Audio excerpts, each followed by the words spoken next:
উঠলো দেখুন সকালে গাড়িটা একটু হাত বসা ভাব ছিল, গাড়ি যখন আসে আসার পরে ডাম্পারটা রং সাইড থেকে এসে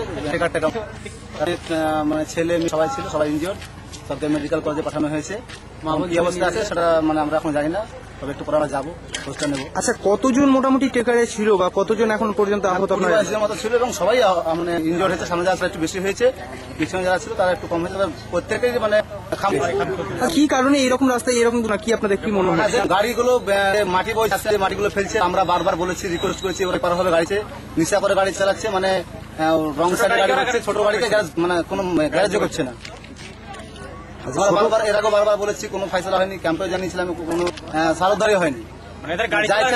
আমি যে মাটি কাটাগুলো বন্ধ হোক, নাহলে সাধারণ পাবলিক অনেক সময় এর আগে অনেক ঘটনা ঘটেছে। আপনারা প্রত্যেকে জানেন, অ্যাক্সিডেন্ট এর আগে ঘটে গেছে, আবার ফের অ্যাক্সিডেন্ট আবার হতে পারে। আমরা চাইছি যে মাটি কাটা বন্ধ হোক। আপনার নাম? আসফার।